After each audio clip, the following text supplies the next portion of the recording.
Welcome to MRE Uncut, where we'll give you real and practical insights into the real estate scene in Melbourne. We'll discuss what's happening in the industry, all backed by MRE's history of over 30 years in the game. With that said, let's jump into this week's episode of MRE Uncut. Hi, my name's Steve from Melbourne Real Estate. I am the Director of Business Growth, and I want to answer the most common questions that I get asked as a real estate agent in relation to property management services. So here we go. And first of all, I'd like to congratulate you, because if you actually care about this type of information, then you're a bit more engaged than the average property investor is when choosing their agent. So hats off to you. The first one, is the director or the owner of the business involved in the day-to-day management of my property? We do get this a lot. People want to understand that the directors are involved. And at our business MRE, absolutely, I'm one of the directors at MRE, and I am day-to-day in the property management department. Now, the effect of that on you, well, it really depends on the scale of the business and the impact that that individual person's going to have. I can't say that I'm going to have a massive impact on the management of all of the properties that we look after, but my influence is there. The way that I like things to be done impacts those people. So it's a little bit of a question that depends not just on the answer, but also on the size of the business and the way that that's applied. What we see in most businesses, however, is that the directors might be sales agents, and then the property managers might be the people at the back near the toilets and the photocopier. And so the focus is on sales, whereas at Melbourne Real Estate, the focus is on property management 100%. Will you be the property manager looking after the property? So would I be the person looking after your property? Now, this is an interesting one. Can get answered a lot of different ways by businesses. Some raise some questions or concerns for me. So let's analyse it a different way. At our business, we have business development managers who are responsible for introducing clients and selling the service of the business to the individual new clients beginning their journey. Now, then we pass that on to a property manager who becomes your one-to-one contact for the relationship moving forward. In other businesses, the property manager who already has a portfolio of properties that they're looking after is given another task, and that's creating new business. For us, that's sort of getting somebody who's good at one job to do two jobs at the same time, where we feel that we should have people in their slots at doing what they're best at. So we have property managers doing property management work and business development managers doing business development work. We feel that that works better. The mindset of the two people is normally different. So to answer the question, we will introduce you, and we can introduce you to a property manager who will look after your property, but they're generally not the person that is having the conversation with you when you initially reach out to us. How many properties does each property manager manage? Now, this is a fantastic question, and the answer is one that takes a little bit to understand. Let's look at it this way. In most businesses, you can have a high-performing staff member and a lower-performing but still good staff member on the books. So in property management, the high-performing staff member might want to earn a little bit more and might be capable at delivering to a great level of service more properties than a lower-performing property manager.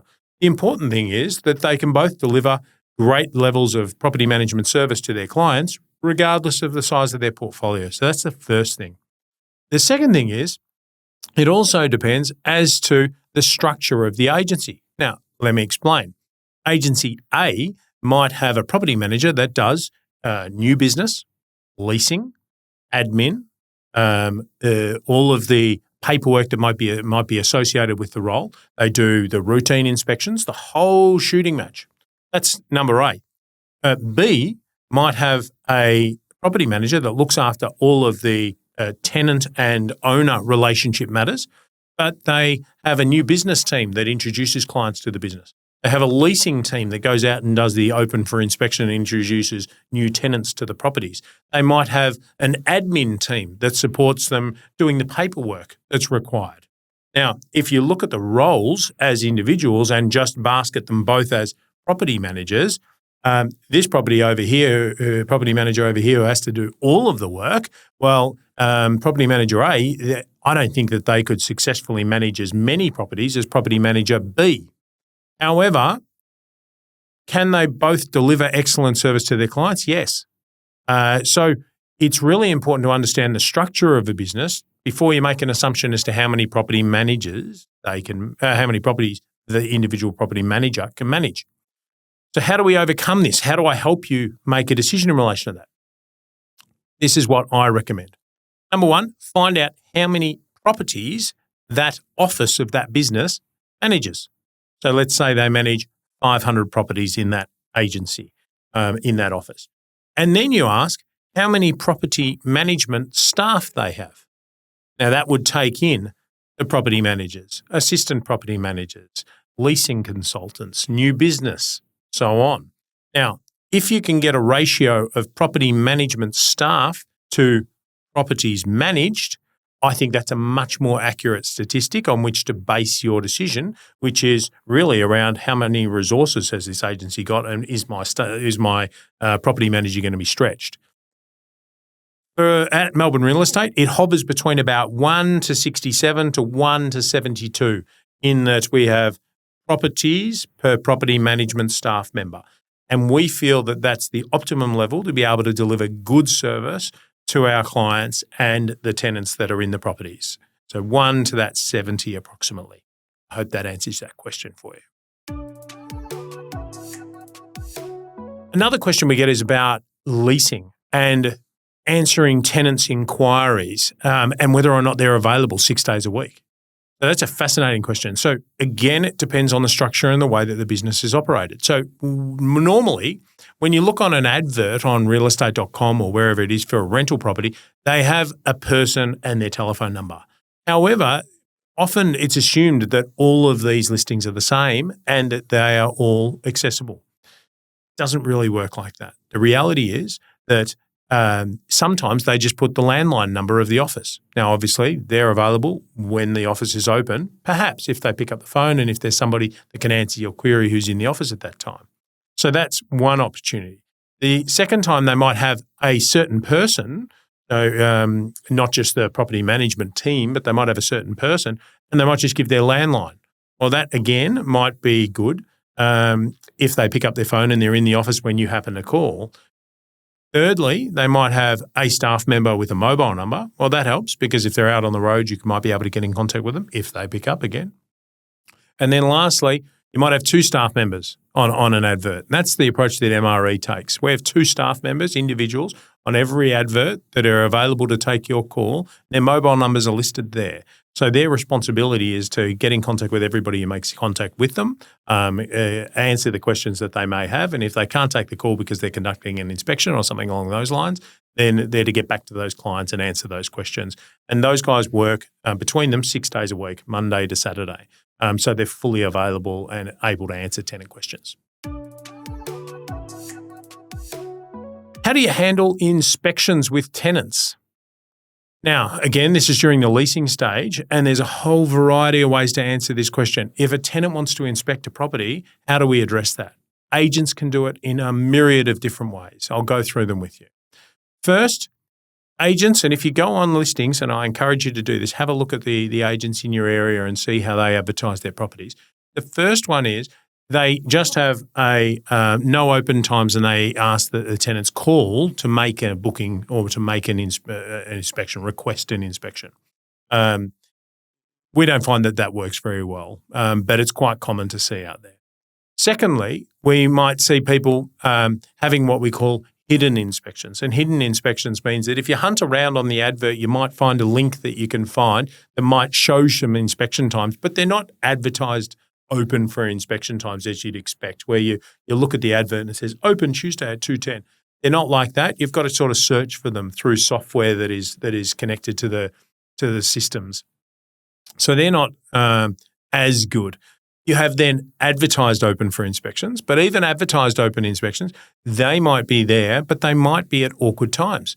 For example, if you're showing a 2-bedroom apartment in Melbourne, and you're showing that at 3:10 p.m., well, that's not going to be very convenient for professionals to be able to come and have a look at.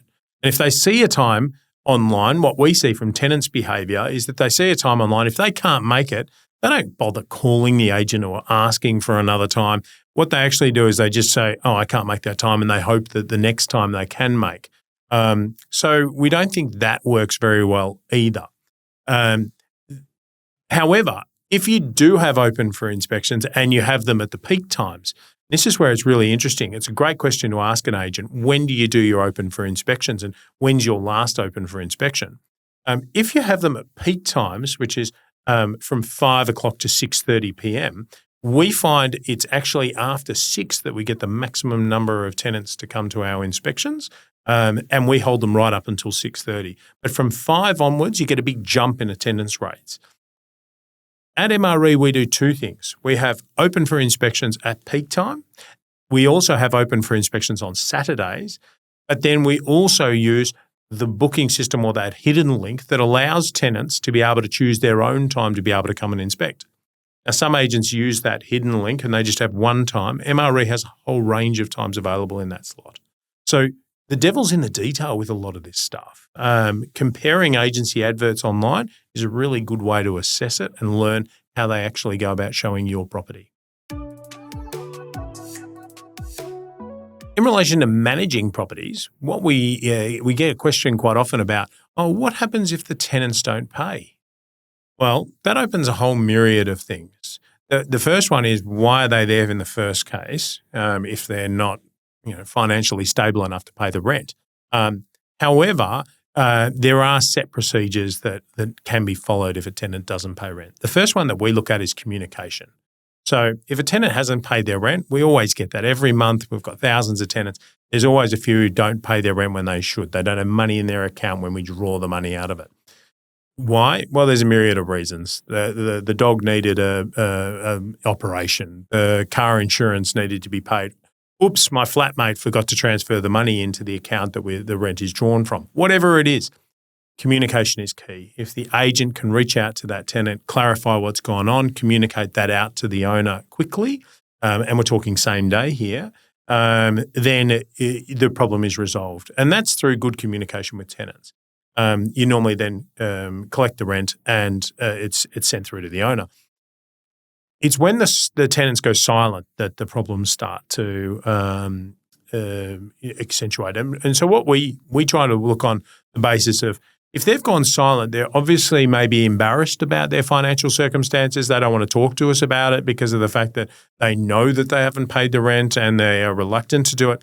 We try and take a pretty hands-on approach in that regard. We'll look at talking to them about their financial circumstances in that, is this the right property for you still? Has something changed? Has work changed or your income changed? Is it now time to worth considering moving out of that property? Because there's nothing worse than being in rental stress where you just don't have the money to pay the rent. So we'll open the questions about those type of things, because it's better that a tenant makes a call and vacates a property earlier than they anticipated, with the view of then being able to settle their life down, get themselves stable again, and find a property that works, rather than creating a bigger problem where they are. Now, if they don't pay the rent and they stay silent and they don't want to communicate, then there is a set procedure that we follow. Lots of reminders and calls and communication. A lot of that is hands-on, not automated. We're a big believer in doing that in a real sense. At day 15, we issue a notice to vacate, and that means that the tenants need to vacate the property. And then there's a procedure there where if we need to, we go to VCAT and we get VCAT involved in order to return the possession to the landlord. So being a larger agency, we have a rigorous workflow of strategy around rental arrears and collection and making sure that the property is protected. You can feel comfort that if something does go wrong, you're in good hands at MRE. Another question that we get is, how do you advertise my property? What's the way it's done? And that opens a real can of worms, because the way that you advertise a property is going to decide the outcome that you get. I want you to think of something. A lot of owners focus on the fee that the agent charges them. Is it 7% or is it 6%? Now, the difference between 7% and 6% is 1%, yeah? So if you're thinking about $500 a week, that's $5 each week. So if one agent can outperform another by the way that they advertise a property by, let's say, $20 a week, then you're $15 a week better off using the more expensive agent than you are using the cheaper agent and getting the cheaper result. So for me, the number one thing when choosing an agent is how they advertise the property, because that's going to deliver you the result. So let's get into that now. Advertising a property, now I could speak to this for a long time. I'm going to try and cut it right down, but there's some key components to what I'm trying to say. The most important thing is that we present your property to the market in the way that it is visible, attractive, and available to inspect. Right? Visible, attractive, available to inspect. What do I mean by that? Visible. Okay, so there are 3 major portals that people find properties on today. Realestate.com, we all know that. That provides the most tenants by far. The second one, and surprisingly, is not Domain, it's Tenant App. If you've never heard of it and your agent's never heard of it, they're missing out on a big chunk of tenants. The third one is Domain. And then there's a whole range of other websites, we use 8 in total, right, that deliver nothing or next to nothing. It's barely worth talking about. So we've got those 3. Now, when you advertise on those 3, there are different ways to advertise. Again, the devil's in the detail. I can put an ad on realestate.com, but guess what? It never appears on the top of page 1. It starts on page 27 and nobody's ever going to see it. So what's the point of doing that, right? It's really hard to find. Guess what? You're not going to find, or you're not going to expose the property to the widest possible market in order to find the best possible tenant to achieve the highest possible price. So you've got to have the right campaign. So on realestate.com, we use what's currently called a Premier Plus package, which means that your property starts at the top of the search results and then slowly goes down in the search results, but every 15 days comes back to the top of the search results. So it gets the maximum amount of exposure. It is more expensive, but in high density rental property suburbs, you want to have the maximum exposure. And it's something like, there's a realestate.com stat where they say that it's something like 53% of users never go past page 1. There's 25 results on page 1. So if you start on page 4, you're not going to get seen. Now, I don't like realestate.com, or when I say that, I don't like funding them. I don't like giving them money, right? So if I could do a cheaper version of the ad and it still be just as effective, I would. Right? Because it makes me being able to convert you as a client to me easier, because I say, well, you don't have to spend this much on advertising, you can spend this much. But the reality is we've tested everything. We lease 1,500 properties a year. That's a lot of properties, and therefore we need to have the best strategy to be able to achieve the best outcomes as quickly as possible. So on realestate.com, really important listing, Premier Plus advert. Very important to be on Tenant App. Also important to be on Domain. You do get some leads from Domain. So those 3 are the most vital. Secondly, photos. Now, here's where the devil's in the detail. You can't just go, yeah, we have professional photos. Yes, it's got to be professional. It's a no-brainer, right? You've got to use professional photos. But you've also got to have a photo of every single room, right? There's no point not having a photo of every single room, because guess what? If you can't see the 3rd bedroom, what do you think of it? You think it's terrible. Our mind naturally takes us to the worst possible outcome. It must be tiny, that place, right? So you've got to have a photo of every room. If it's a good 3rd bedroom, have a photo of it. Even if it's not, have a photo of it. Because if you can demonstrate to a client that that property meets their needs, they'll make an extra effort to get to your inspection. Okay? Really, really important. You've got to have a photo of the backyard if it's a house. You've got to have a photo of the out the front if it's a house. It's even nice to have a photo of out the front if it's an apartment. But the photo that you use to grab attention of the property should be the best photo, not the exterior. Okay, so often I see agents out there with showing a block of flats as their main photo, and it shows a 1960s cream brick block of flats. Who cares? What they care about is what the condition of the lounge and the kitchen is. If you've got lovely timber flooring that you've put through the lounge and an air conditioner up on the wall and it's got a great view out the window, show that as your hero, right? It's crazy to be showing the outside of a property, and you see this happen all the time. Just do a search, do it for yourself. Look in your local area. Please do this for your own benefit. If you see the agents advertising with the exterior of the property on their property, just cross them off the list. They do not know what they're doing. Right? So photos and exposure, really, really important. Extras. We do a walkthrough video tour of all of our properties. Helps an absolute load. We've had, I think it's 3.7 million views of our walkthrough video tours. Tenants love them. And if you're watching this on YouTube right now, you like them too. So videos. We also do floor plans, right? So floor plans, really, really important. If you've ever lived in a house that faces southwest, right, and then you've lived in another house that faces northeast, you'll understand that having a northeast-facing living room is an absolute game changer in the way that you live in a property, right? So if it's me, I'm going to be looking at that floor plan and I'm going to make my decisions as to whether or not I go to a property. If the lounge faces east or it faces west or it faces north or south, that will make me decide as to whether or not I even turn up. So having a floor plan, if you've got access to one, absolute no-brainer. Now, if you've got those, you've then got to make it available to inspect. And this sort of comes back on the different ways of holding open for inspections. Needs to be at convenient times. Needs to be multiple times every week. Okay. Now, if it's still tenanted, you can only do it twice in Victoria per week. So you're restricted. So make sure one's on a Saturday and one's after hours, right? That's really, really important, or peak time at least. Could be, if it's in the city, it could be at lunchtime. But if it's vacant, multiple times. It's got to be multiple times after hours. It's got to be convenient, right? Because your best tenants are going to be busy. They're going to be working hard. They're going to be holding down good jobs, and they're not going to be able to just nick off and have a look at the property at a time that suits the agent, right? So you've got to have an idea on that. And then lastly, you want the agent to be registering tenants at bookings, right? Because that creates a database. Whenever we send a listing live, we send a notification out to everybody who's inspected in the last 30 days, properties within 700 metres, within 10% of the price with the same number of bedrooms. Now, what does that do? It gives us a head start. Because even if that person isn't looking today on the realestate.com, they're not searching for a property on that day, they're getting an SMS or they're getting an email saying that a property similar to those that you've recently looked at has just come online. And that's like, it's like a shiny ball to a real estate agent. We're looking at it straight away, right? It's the most attractive thing. They want to get there and be the first, right? So if you can do that, you get a head start on the market, and then everybody who's in the market or out of it has an opportunity to see your property. It's presented as well as it possibly could be, and it's available to inspect at times that suit them.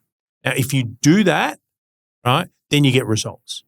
If you start cutting off things from that, oh, yeah, I've got 5 photos, I don't have the third and the second bedroom, whatever it is, you start reducing the market for your property because some people won't come.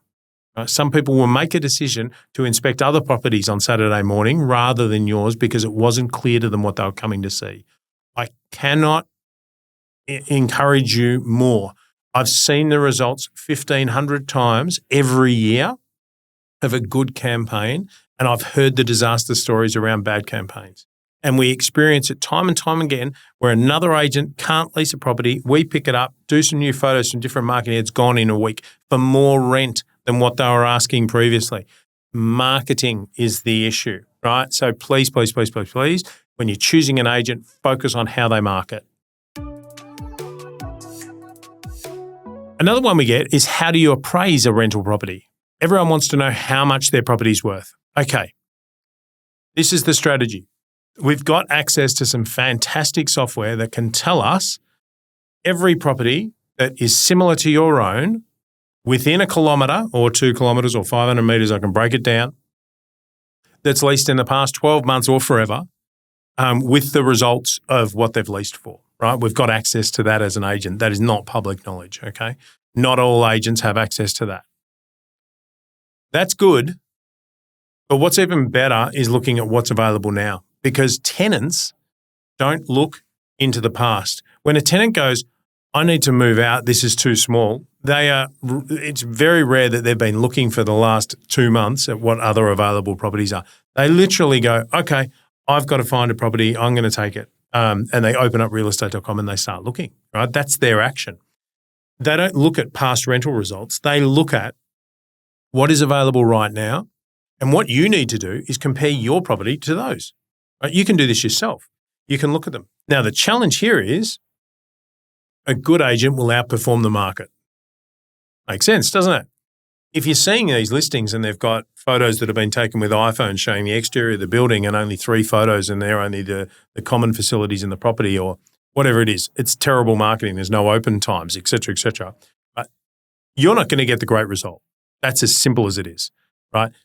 So how do you compare yours, even if it might not be as good as that one, but it's going to be a much better campaign? That's where the expertise of the agent comes in. That's where the difference between a good agent separating you and getting you that $20 a week more, that $25, that $50 a week more. It can happen. It does happen. It happens all the time, right? And they really start to separate. So you can get a guide as to what you're going to expect, but breaking the records, improving the outcomes and driving an excellent result, that is a more complicated thing that is handled by a professional agent. So by all means, get an idea on what you think it is, but leave it to the experts in terms of where it should actually sit. What are your fees? It's a good one. What are your fees? Everyone wants to know what the agent's fees are. And as I've said in the other questions, I actually focus first on how they get the outcome before I then look at fees. But everyone wants to know. Unfortunately, it's not a simple answer for our agency. Some agencies will just tell you, oh, we're 7%, that's how much it is, et cetera. They'll just roll it all out. We don't do that. I don't think that's smart and I don't think it's fair. Let me explain why, okay? Let's say we've got a 2-bedroom apartment and it's beautifully renovated. It's got fantastic new kitchen, air conditioning, all the rest of it. Really well maintained in a apartment block, okay? And let's say that's going to rent for $800 a week.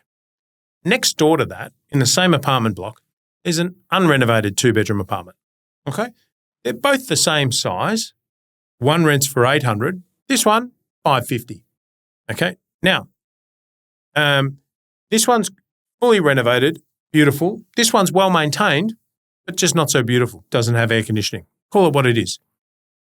I don't think you should pay the same amount in terms of a management fee for both of those properties because it doesn't take me an extra 40% resourcing to lease and manage the renovated one than it does for the cheaper one. Does that make sense? You're paying 40% more for the more expensive one, but it doesn't take me 40% more to manage it. So if I charge the same amount, I will earn 40% more to manage the more expensive one as I will the lower one. We pay our property managers not in percentages, but in dollars. So what we would do is we would sit down and assess the property and then create a fee that covers the costs to be able to manage that property. So what's that, you ask? It depends on the property. It depends on the condition of the property. It depends on the desirability and rentability of the property. And it depends in terms of the speed that it's likely to lease, the demand profile for that property. So if you're talking about those two properties there, they're going to have different commission rates. Some owners look at me and go, oh, hang on, that's too complicated. I've got 4 properties and I want the same. Yeah, I can understand that too. You want the same commission structure. But we'll look at it on a basis at our business where we'll total up the rents and the likelihood and those factors and then get a commission structure that suits all of them equally. Rather than doing, 4 different commission structures. Important to understand, though, that having a set structure for us doesn't work. I don't think it's fair. Now, in terms of fees, what fees do you charge? Well, the most common fees are a management fee to collect the rent and organise the management of the property, or organise the maintenance, et cetera, et cetera. Then there's a leasing fee, which is all the work that's associated with securing a tenant, bringing them in, condition reports, tenant checks, et cetera. And then there's a lease renewal fee. And those fees there are the most common. However, there's no rules as to how many fees you can apply in a rental property. People have introduced things like end of financial year fees, statement fees. They have things like compliance fees. They have things like inspection attendance fees. They have going to the VCAT fees. They have completing insurance claims fees. They can create fees for anything, condition report fees, tenant checking fees, right? So Unfortunately, there's no straight answer to that. And if you just focus on those three there, you may be stung with the other ones. So you've got to add them up. Simplest and easiest way is do a little spreadsheet, do a likelihood as to how often you're going to receive those fees, add it up and math it out and see whether or not the service and the outcome is worth the fee to you. Unfortunately, in terms of getting a great figure, you need to reach out to those agents. And if they're giving you a fee over the phone and they don't know your property well, it's a warning sign. VCAT. Will you go to VCAT on our behalf? A very common question. Now, we try to avoid VCAT like a plague. VCAT is the place of last resort where tenancy disputes between owners and the tenants are resolved, but they are skewed to the favour of tenants quite strongly. And so ending up at VCAT sometimes isn't the most desirable place to go to. It takes out half of your day for both the tenant and the agent or the owner. And so trying to avoid it is really, really important. Also, it's become very litigious in the way that it is handled. It's much more like a court proceedings now.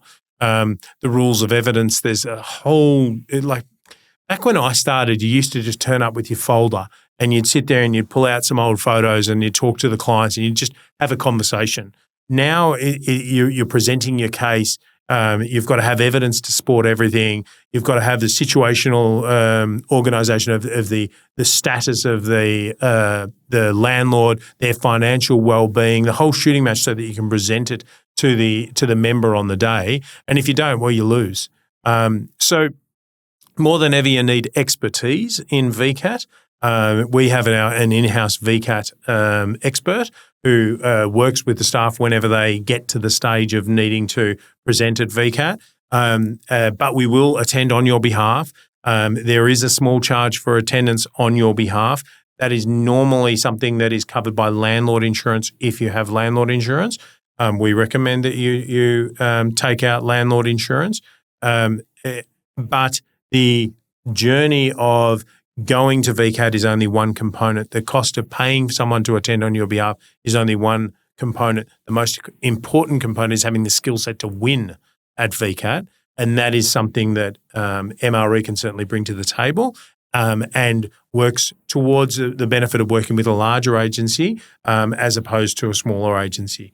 VCAT's a hairy one, and if you've got a problem that you're concerned about in your property and you need an expert, make sure that they're a VCAT expert. What happens when my property needs maintenance? Okay, so in Victoria, there are various types of maintenance. There is a non-urgent repair and there is an urgent repair. So there are different procedures that go around that. But generally speaking, people want to understand the process. So I'll try and go through that with you. So when we have a non-urgent repair, let's call it a leaky tap. Okay, it's just dripping a bit. What we will ask our tenants to do is to provide photos or a video of that dripping tap so that we know the brand, the type, and we receive that information from them.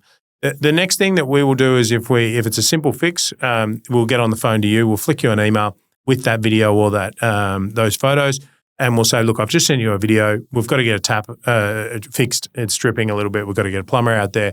We expect it's going to be about $130 to get a plumber out there. Are you happy to proceed? So you know what's going on. We haven't booked anyone out. You're in control. You understand that. Now, of course, if you don't want to hear from us for minor details, you can specify that when you instruct us to manage your property. But most clients like to get a phone call, even if it's just a voicemail telling them what's going to go on. Because you got the video or the photo with your email that associates with that, you've got a clear picture as to what's going on. We then book it out. The trade attends. A larger agency, and this is another reason for having a larger agency, their trades really want to perform for them. Because if you're a plumber and you work with a larger agency, you get a whole lot of jobs. Therefore, you've got to keep your pricing sharp, because if you annoy that agency or the staff that work there, you might lose a lot of work as a result of it. So the trades are reliable, insured, practical, turn up on time. All these things are important too, especially if you don't want to annoy your tenants. You want to have reliable trades, and putting it out to trades that might be slightly cheaper because they're on one of these air booking services can be a disaster when they don't turn up on time. You get compensation issues, the whole shooting match. So we avoid that. We use reliable trades. They go out, complete the job, send an invoice. The invoice comes off your rental from the next rental period. You get a copy of the invoice sent through to you as part of the statement that's sent out in a monthly statement. Now, if the property needs an urgent repair, it changes slightly because an urgent repair needs to be done. So what we will do is we'll start the process in the same way, video, photos. We will then contact you. If we can't get in contact with you, then we will proceed to book the job out. But again, you'll be notified of what's going on. You'll have received the email with the footage of what's going on, and then we'll book it out. A non-urgent repair will sometimes allow you a bit of time to come back to us and to talk about the problem a little bit more before we book it out, because obviously it's not urgent. So slight difference there. But what we keep in mind in all times is that we are trying to make sure that that person that's spending $700 a week or whatever the figure is living in your property is looked after. Because there's nothing worse than having a tenant who's thinking, this owner doesn't care about me, they're not booking anything out there, don't know what stage it's at. We want to make sure that they're looked after as well. So when we book out a job, we'll CC in the tenant so they're notified that the work has been booked out and they'll know who the job's going to. So if they have any issues, they're able to correspond directly with the trade and resolve cancellations, whatever it might be, further issues, worsening situations with the dripping, whatever it might be, those type of things are handled that way. So there's set procedures that we follow with reliable trades, and you know about it before it happens.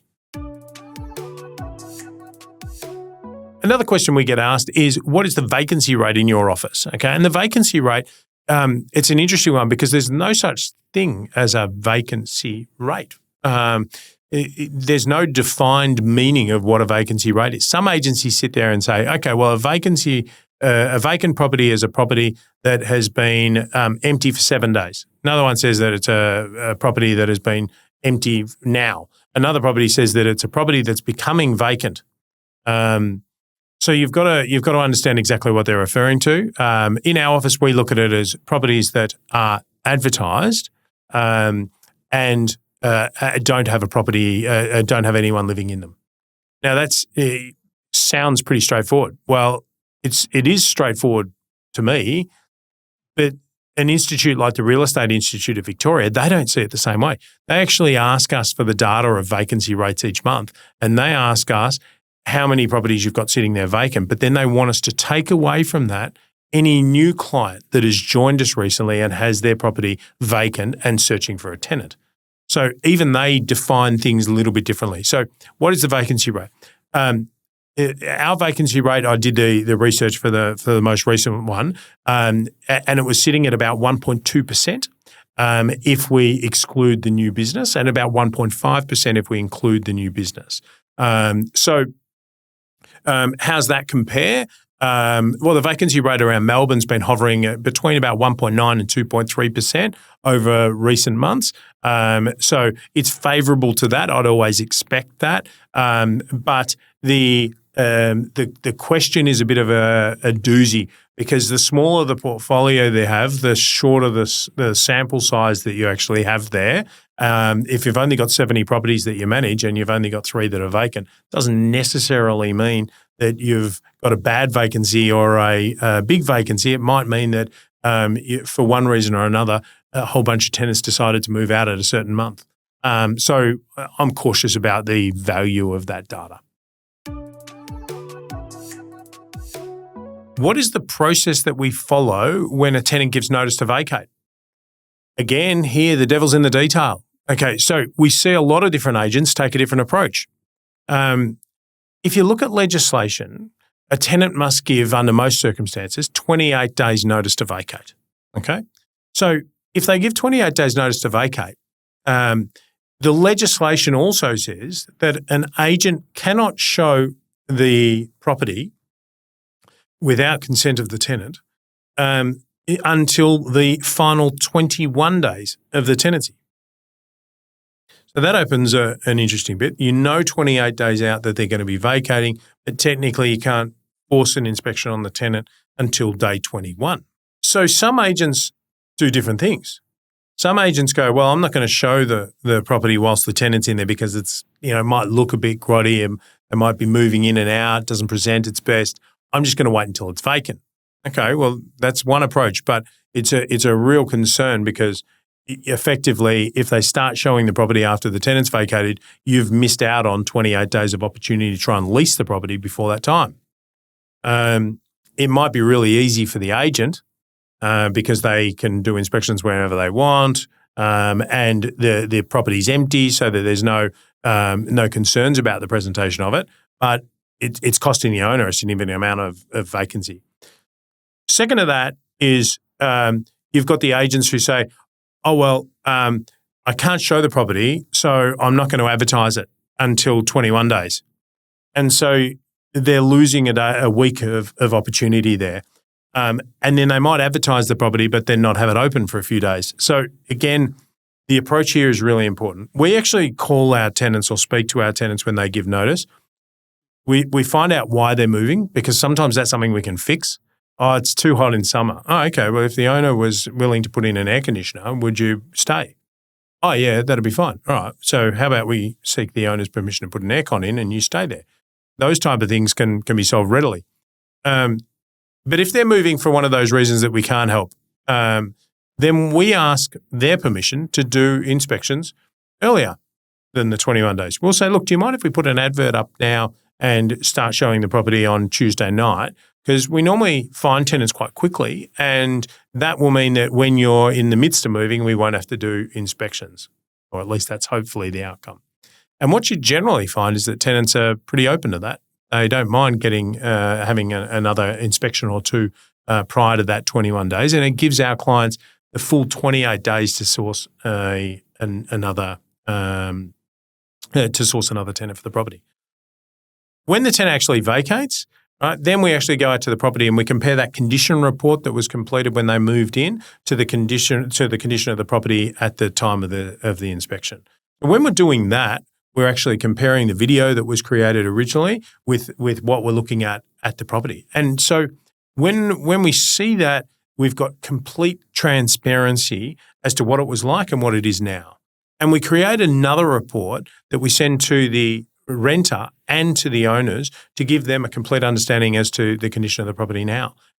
We raise any matters that may need to be addressed in regards to the bond, and then finalise the bond and the tenancy shortly thereafter. It's 100% transparent for the renter, 100% transparent for the owner because they're getting videos of the property, and it allows us to expedite things because if there are some maintenance or repairs that need to be done, we can forward them to a trade, get quotes like that. So in terms of the process there, using video, implementing that strategy has worked really well to keep us out of VCAT and to get people's bonds back faster.